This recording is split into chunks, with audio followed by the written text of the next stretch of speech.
नमस्कार प्यारे बच्चों। हिंदी विद नीरू में आप सभी का स्वागत है।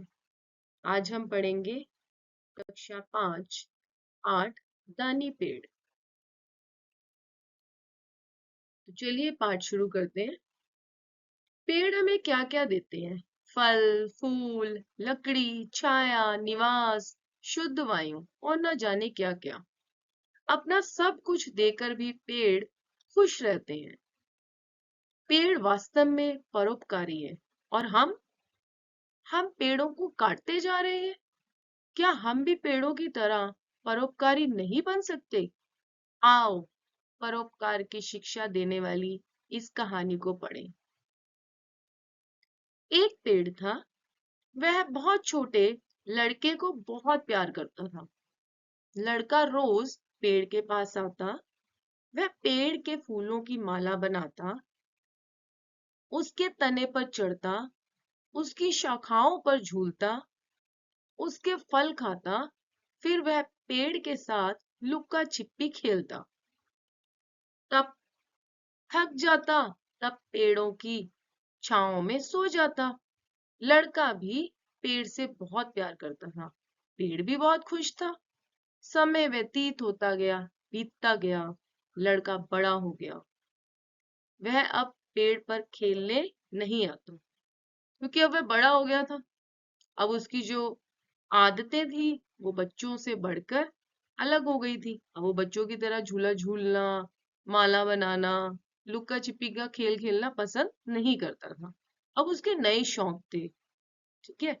पेड़ अकेला दुखी होता क्योंकि अब लड़का उसके पास नहीं आता था। लड़का एक दिन जब पेड़ के पास आया तब पेड़ बहुत खुश हुआ। वह बोला, आओ मेरे तने पर चढ़ो, मेरी शाखाओं पर झूलो, मेरी छाया में खेलो। लड़के ने कहा, अब मैं बड़ा हो गया हूँ, मुझे पैसों की जरूरत है, मैं बहुत सी चीजें खरीदना चाहता हूँ। क्या तुम मुझे कुछ पैसा दे सकते हो? क्या सच में पेड़ दे सकता था पैसा? क्योंकि दोनों मित्र थे, उसने आकर अपने मित्र से कहा कि अब तो मुझे पैसे की आवश्यकता है, अब मैं खेलना या झूले वूले नहीं लेना चाहता हूँ, अब मुझे पैसा चाहिए। तो पेड़ ने क्या उत्तर दिया? पेड़ ने कहा, पैसे तो मेरे पास नहीं है, बस फल है। तुम मेरे फल तोड़ लो और उन्हें बाजार में ले जाकर बेच दो, इससे तुम्हें पैसे मिल जाएंगे। लड़के ने क्या किया फिर? लड़का पेड़ के फल तोड़कर ले गया। पेड़ अभी भी खुश था। कई वर्ष बाद वह युवक फिर पेड़ के पास आया। उसने पेड़ से कहा, मेरी शादी होने वाली है, मुझे एक घर चाहिए, क्या तुम मुझे एक घर दे सकते हो? पेड़ ने कहा, घर तो मेरे पास नहीं है, लेकिन तुम चाहो तो मेरी शाखाएं काटकर उससे घर बना सकते हो। तो आपने देखा, समय के साथ साथ मनुष्य की जो मांग है, उसकी जो इच्छाएं हैं, वो खत्म नहीं हो रही हैं, बढ़ रही हैं। और पेड़ क्या कर रहा है? वह अपना सब कुछ दे रहा है।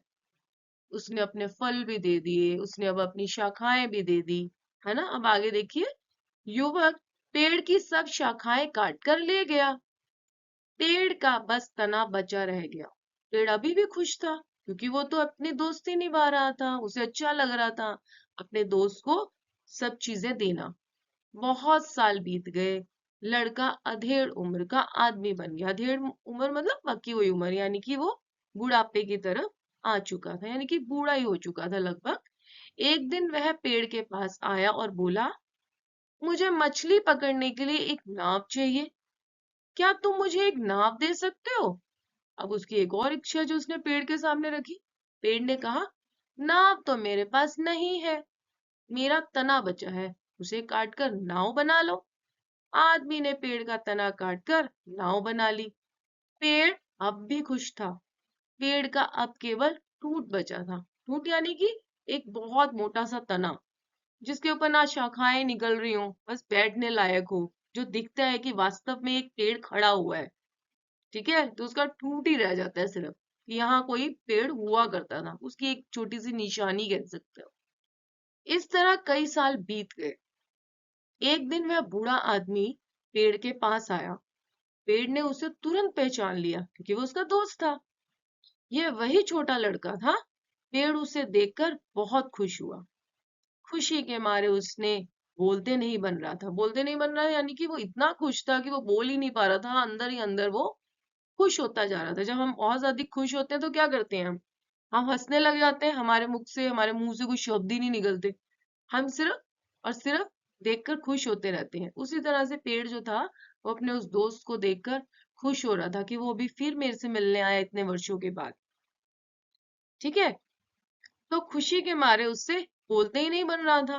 पेड़ ने कहा, बेटा मैं तुम्हें कुछ देना चाहता हूँ। अब उसे क्या लगा कि मैं खुद ही उसे कुछ दे दूं, परंतु अब मेरे पास कुछ बचा ही नहीं है। या वो कहता मैं क्या दे सकता हूँ, मेरे पास तो कुछ नहीं है। उसने क्या कहा, मेरे पास क्या क्या नहीं है। मेरे फल नहीं बचे जिन्हें तुम खा सको, है ना। मेरी शाखाएं नहीं रही जिनसे तुम लटक कर झूल सको। मेरा तना भी नहीं बचा जिस पर तुम चढ़ सको। बताओ मैं तुम्हें क्या दूं। इसका मतलब पेड़ जब अपने दोस्त से अपने मित्र से मिलता है उसे अभी भी कुछ ना कुछ देना चाहता है, उपहार, क्योंकि वो परोपकार कर रहा है। तो बूढ़ा आदमी जो है उसने क्या कहा, तुम देख नहीं रहे मेरी हालत, मेरे सब दांत गिर चुके हैं। अब वो अपनी अवस्था के बारे में बता रहा है, कितने वर्षों के बाद अब मैं कैसा दिख रहा हूँ, अब मैं कौन सी स्थिति में हूँ। तो उससे उसको पहचानने के लिए बोल रहा है, देखो मैं क्या हूँ अब मैं क्या हूँ, मैं बूढ़ा हो गया हूँ। अब मेरे सब दांत क्या हो गए हैं, गिर चुके हैं, टूट चुके हैं। मैं अब फल भी नहीं चबा सकता। अब मेरी उम्र शाखाओं से लटक कर झूलने की नहीं रही। यानी कि अब मैं झूला भी नहीं डाल सकता हूँ। अगर तुम्हारी शाखाएं भी होंगी तो मैं उस पर झूला नहीं डाल सकता हूँ। अब मेरी जो उम्र है वो ढल चुकी है। तने पर चढ़ने का दम अब मुझ में नहीं रहा। वो कहते हैं मेरे शरीर में अब इतना दम नहीं है, इतनी शक्ति नहीं है कि मैं तने पर भी चढ़ लूं, है ना। मैं बहुत थक गया हूँ। मुझे बस आराम से बैठने और सुस्ताने के लिए एक जगह चाहिए। अब उसमें इतनी हिम्मत नहीं है कि वो फल खाए, उसमें इतनी शक्ति नहीं है कि वह शाखाओं पे डालकर झूलने लगे। अब तो उसे केवल और केवल आराम चाहिए, क्योंकि अब वो क्या हो गया है, बूढ़ा हो गया है। उसकी हड्डियां, उसका शरीर पूरी तरह से कमजोर हो गया है। तो फिर पेड़ ने क्या बोला, अब तो उसे कुछ पेड़ से नहीं चाहिए था, ना पेड़ के पास कुछ बचा था। फिर क्या हुआ, तो फिर आओ, पेड़ ने कहा, तो फिर आओ और मेरे ठूंठ पर शांति से बैठो, क्योंकि अब उसे आराम चाहिए था। पर अभी भी पेड़ के पास क्या था, ठूंठ बचा था जिसपे हम आराम से बैठ सकते हैं। तो पेड़ ने कहा, बूढ़ा आदमी जैसे ही उसने कहा कि आओ मेरे ठूंठ पर बैठ जाओ, तो बूढ़ा आदमी ठूंठ पर बैठकर सुस्ताने लगा। पेड़ अब भी बहुत खुश था। क्यों खुश था, क्योंकि अब भी वह अपने दोस्त के काम आ गया था। उसने अब भी परोपकार का काम किया था। तो इस कहानी में आपने ये देखा कि पेड़ के साथ एक व्यक्ति की दोस्ती हो जाती है, एक बच्चे की दोस्ती हो जाती है। कैसे वो बड़ा होता है, समय के साथ साथ उसकी इच्छाएं बढ़ती जा रही हैं, उसकी मांग बढ़ती जा रही है। पर एक समय के बाद आकर उसकी सभी इच्छाएं क्या होगी, धीरे धीरे समाप्त होने लगती हैं। पर पेड़ के पास अभी भी कुछ ना कुछ देने के लिए बचा है। पर व्यक्ति क्या बोलता है, मेरे पास कुछ नहीं, मुझे कुछ नहीं चाहिए। उसकी मांग धीरे धीरे बढ़ती है, फिर धीरे धीरे कम होती रहती है, जब उसमें जैसे जैसे समझ आती है। तो ये कहानी हमें यही शिक्षा देती है कि हमारे भीतर, हमारे भावनाओं में कहीं ना कहीं परोपकार की भावना भी होनी चाहिए। ठीक है। तो अब हम चलते हैं इसके प्रश्न उत्तर की तरफ। तो पहला प्रश्न है, लड़का रोज पेड़ के पास क्यों आता था। उत्तर, लड़का पेड़ से प्यार करता था, इसलिए वह रोज पेड़ के पास आता था। दूसरा प्रश्न, युवक ने पेड़ से पैसे क्यों मांगे। अब वो बड़ा हो चुका था युवक। उत्तर, युवक अपने लिए बहुत सी चीजें खरीदना चाहता था, इसलिए उसने पेड़ से पैसे मांगे। पेड़ ने यु प्रश्न 3, पेड़ ने युवक को पैसे प्राप्त करने के लिए क्या तरीका बताया। क्या उसने कहा मेरे पेड़, मैं पेड़ हूं, मेरे ऊपर पैसे लगते हैं, तोड़ लो। नहीं, उसने एक तरीका बताया। क्या बताया।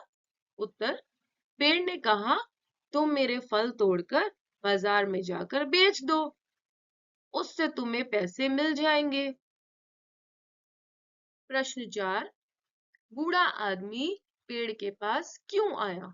अब वो बूढ़ा हो चुका है, अब वो युवक नहीं है, अब वो बच्चा नहीं है, अब वो बूढ़ा हो गया। अब वो बूढ़ा था तब भी वो पेड़ के पास आया था, तब उसने क्या बोला? उत्तर, बूढ़ा आदमी पेड़ के ठूंठे पर आराम से बैठने और सुस्ताने के लिए आया। लिखित का प्रश्न 1, लड़के के ना आने पर पेड़ दुखी क्यों होता था? क्योंकि वो दोनों दोस्त थे। जब वो नहीं आता था लड़का तो पेड़ क्यों दुखी होता था?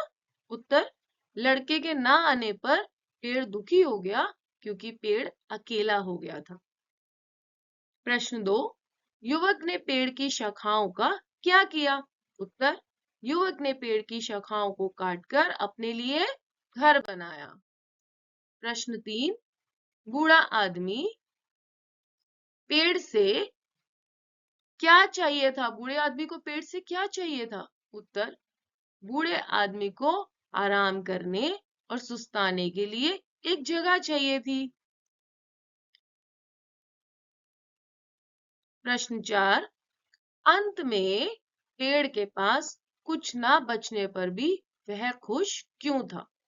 उत्तर, अंत में पेड़ के पास कुछ ना बचने पर भी वह खुश इसलिए था क्योंकि वह अपने दोस्त के संपूर्ण जीवन में काम आया।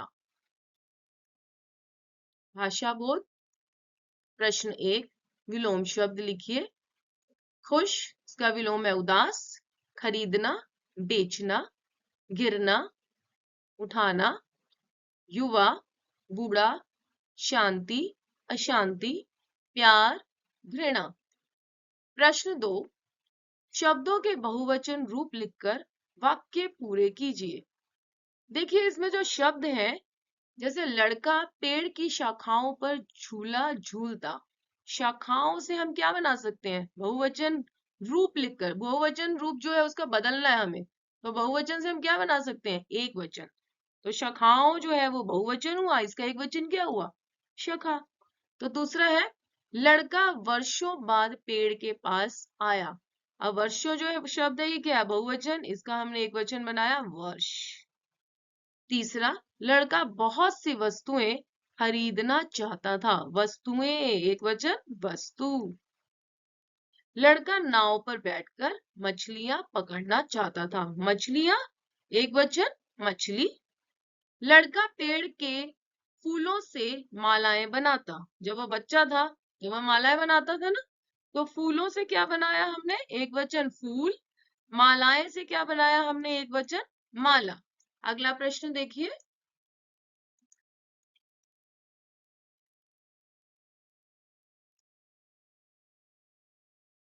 प्रश्न 3, इन वाक्यों को हमें सही करके लिखना है। पहला है, अधेड़ आदमी ने पेड़ का तना काटकर नाव बना लिया। अब देखिए नाव बना लिया, तो क्या व्याकरण के आधार पर क्या ये वाक्य सही है? उच्चारण करके देखिए। काट कर नाव बना लिया, तो क्या आना चाहिए? नाव बना ली। तो उत्तर क्या रहेगा? अधेड़ आदमी ने पेड़ का तना काटकर नाव बना ली। दूसरा देखिए, मेरी शादी होने वाला है। मेरी शादी होने वाला है, क्या आना चाहिए? उत्तर, मेरी शादी होने वाली है। तीसरा, पेड़ अभी भी बहुत खुश थी। खुश थी, पेड़ अभी भी बहुत खुश थी, पेड़ अभी भी बहुत खुश था। चौथा, मेरे सब दांत गिर चुकी है। मेरे सब दांत गिर चुके हैं। अगला प्रश्न, मेरी उम्र शाखाओं से लटककर झूलने का नहीं है। झूलने की नहीं है, यहां हम की लगाएंगे। अगला प्रश्न 4, वाक्यों में संज्ञा शब्दों को रेखांकित कीजिए और उनके भेद लिखिए। देखिए वाक्य लिखे हुए हैं कुछ, और इसमें जो संज्ञा शब्द हैं हम उन्हें रेखांकित करेंगे। रेखांकित करेंगे मीन्स अंडरलाइन करेंगे। तो हमें कौन सा संज्ञा शब्द मिल रहा है और उसके बाद उसका भेद भी लिखना है। अब जैसे कौन सा, देखिए खुशी के मारे उससे बोला ना जा रहा था। देखिए ना जा रहा तो एक क्रिया है, उससे हमारा हो गया सर्वनाम। तो कौन सा बचा? खुशी। तो खुशी क्या हुआ हमारा? भाववाचक संज्ञा। दूसरा, आओ मेरे यहाँ शांति से बैठे। तो कौन सा हुआ? शांति से। शांति क्या हुआ? भाववाचक। तीसरा, नाव तो मेरे पास है नहीं। क्या हुआ? नाव। नाव देखिए, नाव का कोई नाम नहीं रखा हुआ यहाँ पर। नाव क्या है? कोई लाल नाव है, कोई पीली नाव है, कोई नीली नाव है। तो ये क्या हो गई? अलग अलग रंग बताए हमने, अलग अलग विभाजन कर दिया नाव का। आकार के आधार पर भी कर सकते हैं, रंग के आधार पर भी कर सकते हैं, पर यहाँ एक शब्द आया केवल और केवल नाव। तो नाव हमारा क्या होगा? कौन सी संज्ञा हो जाएगी? जातिवाचक। अगला देखिए, चारों ओर हरियाली छाई है। हरियाली कौन सी हो गई संज्ञा? भाववाचक संज्ञा। बलदेव झट से पेड़ पर चढ़ गया। तो कौन सा आएगा? बलदेव किसी व्यक्ति का नाम आया है, तो कौन सी संज्ञा हो गई? व्यक्तिवाचक संज्ञा। अगला प्रश्न देखिए। धन्यवाद। यही हम समाप्त करते हैं। उम्मीद है आपको पाठ का सार और प्रश्न उत्तर समझ आए होंगे।